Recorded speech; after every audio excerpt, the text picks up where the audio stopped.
What's up? Back with another video, you feel me? We back in this joint. Today, I was just thinking, I've been thinking a lot lately. I think my last video was like 10 days ago or something like that. But I've been thinking in the meantime, like, I wanted to get some, it's not too cold outside. It is windy. I hope the wind isn't like, fucking up the video and stuff. I just wanted to mention something. I mention it all the time in my videos, but I think now that I'm in a relationship and, it's been going on for a while, it's pretty much set in stone. I wanted to just talk about have you ever noticed a lot of the people giving advice on anything, whether it be sports, whether it be emotionally, financially, spiritually, anything, they're all single. And I'm not saying it's a bad thing, but you got to be weary of how you're digesting their content, because when you're single, there's a lot of, you're speaking from a place of, not everybody, like I could be projecting, but I see it in a lot of people. And this is sparked by my girls watching the Jonah Hill therapy session. And this is why I also don't believe in therapy, right? So, which I'm not saying, go to therapy, do your thing, do your due diggers. But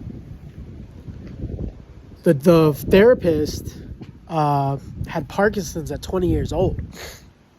Now, and he already had a bad relationship with his mom. So, if you have a bad relationship with the first woman in your life, you're going to be bad with women or, hate women, right? So, now think about this. Now, if you have Parkinson's when you're 20 years old and you already hate women, you're going to think the rest of your life, well, women are this way and they're really not going to like me because I have Parkinson's.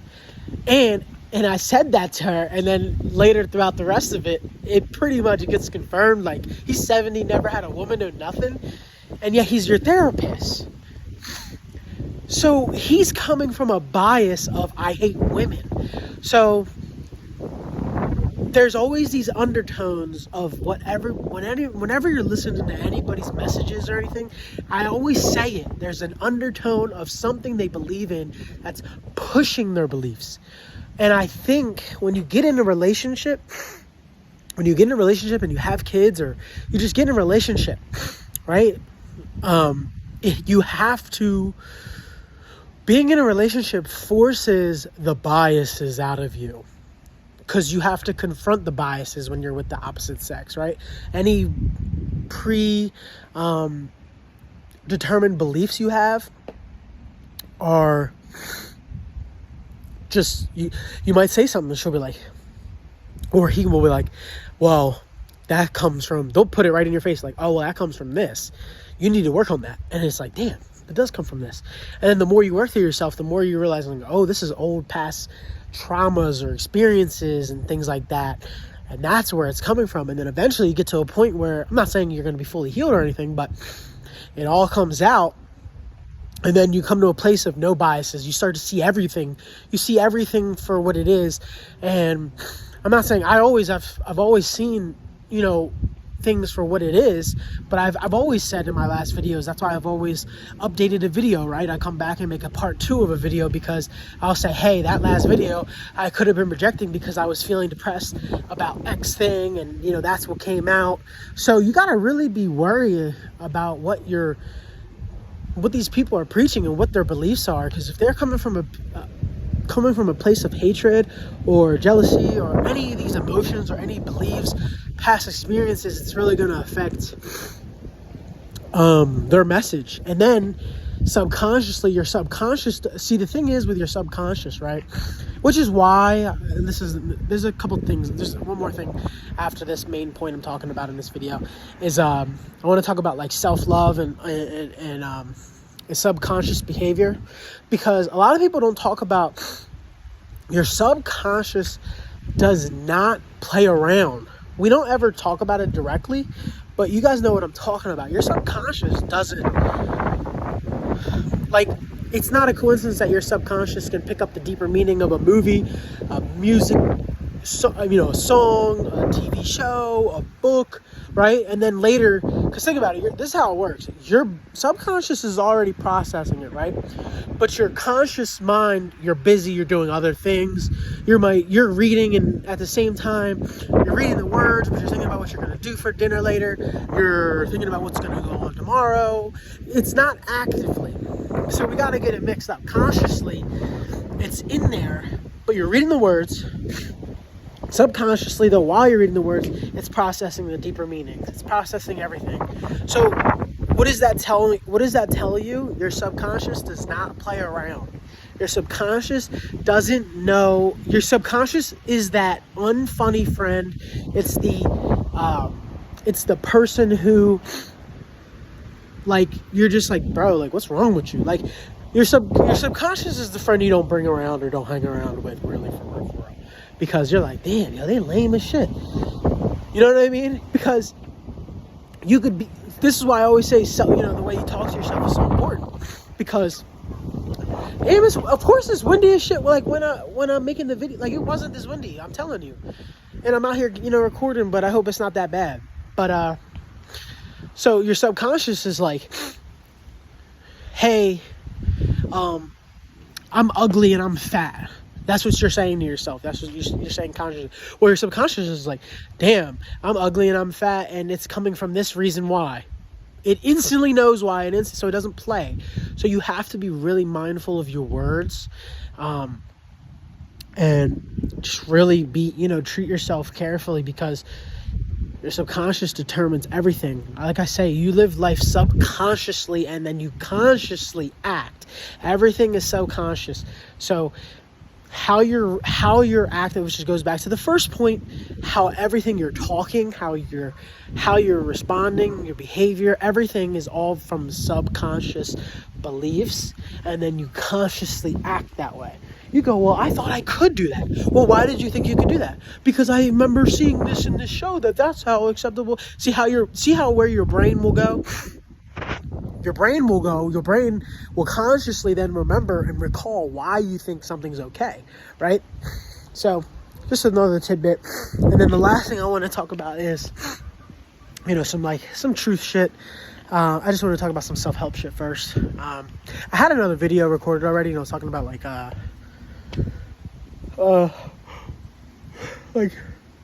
this guy who did depression is when you don't have a path in life. I'm just like, bruh, I'm more spiritually, emotionally successful than anybody I know, and I've been depressed all my life. You know what I mean? And I don't have a plan for my life. I've never had planned anything. I made that into a 10-minute video. I don't really feel like I need to post it, but I don't need to plan anything. I just let my life go with the wind. And it's funny because even my girl was she's like, I love that you, I'm the complainer in the relationship, and you just are so go with the flow. Nothing's a big deal. Nothing's a big deal, because what is a big deal? Really, at the end of the day, what is a big deal? I really couldn't tell you anything. We had this conversation yesterday again. Like I said, the only reason I can be stressed out is school, because it's a constant stressor, right? It's there's due dates, there's things that need to be done, and you gotta proactively act. That's a stressor for me. But life, when things randomly pop up and they're not with life, there's okay, something popped up, okay, we'll just do it. All right, no big deal. But it's when in school it's you gotta prepare this 10-page paper by X and fully, I don't want to do all that. But when it's oh, you broke your hand, okay, let's just go to the doctor real quick, boom. That's not a stressor to me. That's not a stressor. Life isn't nothing in life. I've never stressed over anything in life in a sense of, how do I word this? I've never stressed on anything in life on what I want to be. It was more, the stress I've ever had was why am I ever Like, why am I thinking so much? Why are things, in a sense, happening the way they are? And that's because that's like the God part in you, right? Where you're like, I want to, that's like the narcissism, controlling aspect of a person before they let go completely. And then they're like, oh, I'm not going to ever be able to control or know why things are happening. So you just have to let go. You have to let go. You just have to let go. And that's where like the faith, that's where like the faith is, and trust in yourself, right? Faith in yourself. Trust that you're going to be okay, because like you can't plan and prepare for everything that happened in this life. That's why it's like, oh, you're depressed because you don't have a plan, and you can't plan for every single thing in the world. It's impossible. It's impossible to plan for everything in this life. And if you do, I mean, first of all, that's not even living life. If you're planning and preparing for every moment, then you're not living life. It's a catch-22 no matter what you do. If you're nonstop thinking and preparing, you're not living. If you're constantly reflecting and analyzing what's happening during what's happening, then you're not living either. You should just be living. You have time for reflection after any events. Like, you can go to the concert, you can do, oh, that was a weird behavior. You don't do it in the moment, but, be like, or you could be like, yeah, that was fucking weird, right? You can do that, but like, at the end of the day, when you go home, relax, then you go, okay, I gotta reflect, but that was a good day, or something like that. But anyway, go back to the main point. That was a little sidebar. I didn't need to make that into a 10-minute video or whatever. However you feel about that, you feel about it. That dog's barking all the way across the river, and it's like in my ear right now. Like, what's going on? It's only when I want to record a video something happens. Last thing I want to talk about is the propaganda. What's so funny? We always look back and we say the propaganda, it was so dumb back then. It was so simple back then. Like, how did they fall for that? And it's like, bro, you look at it today and it's like, the propaganda is so impossible to decipher. The propaganda is so impossible to decipher that you don't know what is propaganda, and that's the point. So then, like they said, they created multiple generations of people who don't believe in anything, don't stand for anything. A bunch of depressed, aimless individuals. And it's fucking working, and it looks like it worked, or propaganda worked. See, the thing is, propaganda, a lot of things, people don't realize that propaganda can change, with the times. When there's a threat of,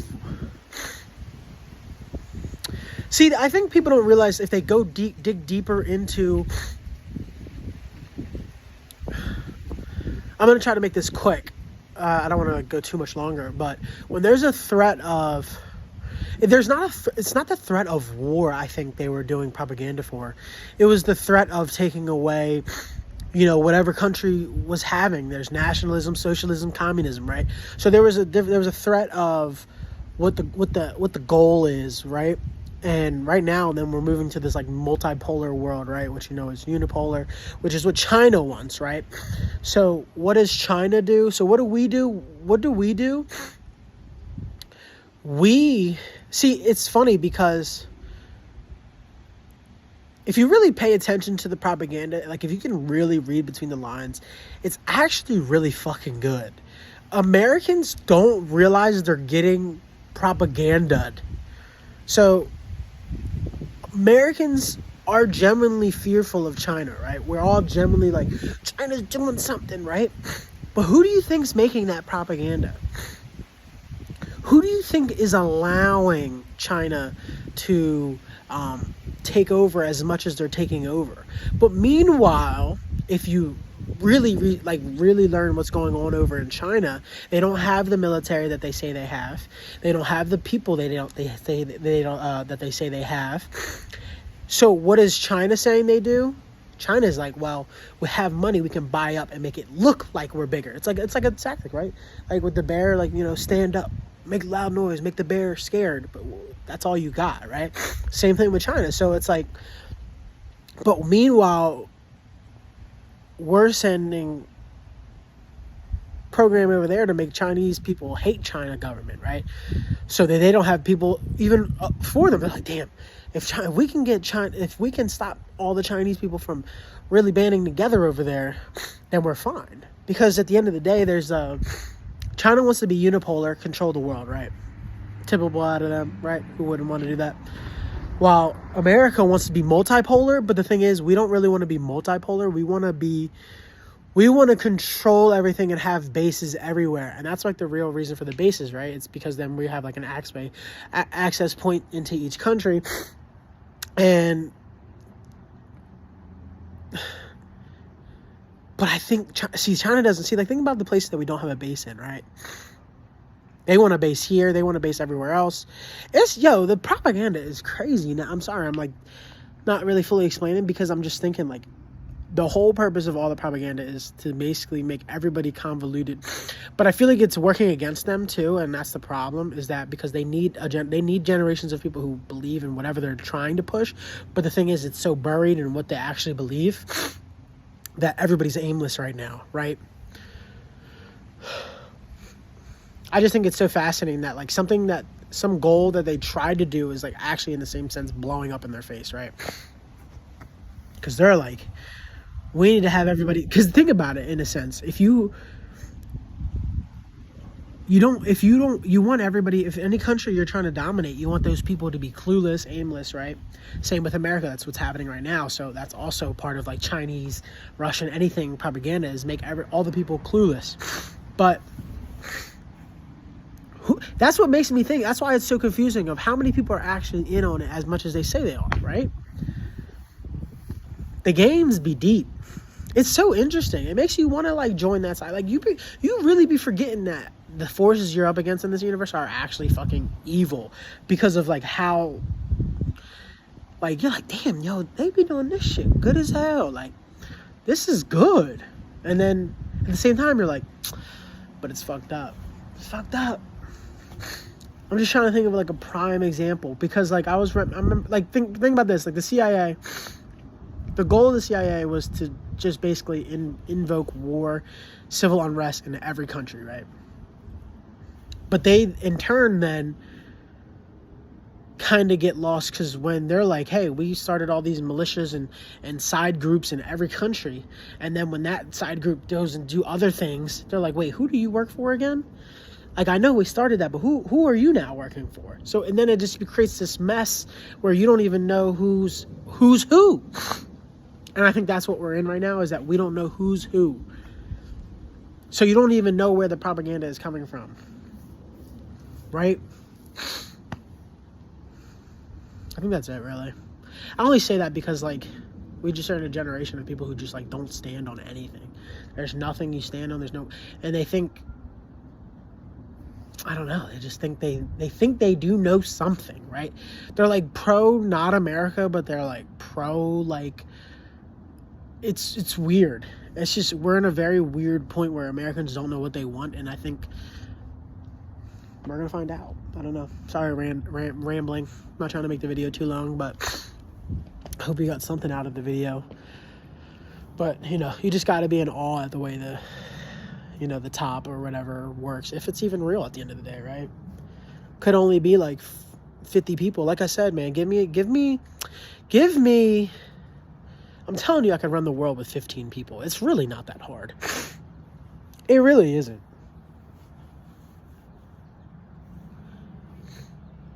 If Romans could run half the world or majority of the world with 1,000 people, and we have all this technology nowadays, I could just hit you with the little chirp, with the little beep, beep. Yo, what's good? What's popping in Uruguay? Oh, yeah. Handle that. Easy. Done. Click of a button, boop. We got nukes and shit now. They didn't have nukes back then. I think the Romans had to pull up on horses and shit and be like, all right, how long is it going to be there to get there? A month? Damn. All right, guess we got to get it on up. Meanwhile, me and my boys, we flying on the jet fighters. We boop, boop, drop the bomb on them. They acting crazy. It's over. You feel me? All right, I'm rambling. I'm out. Talk to y'all.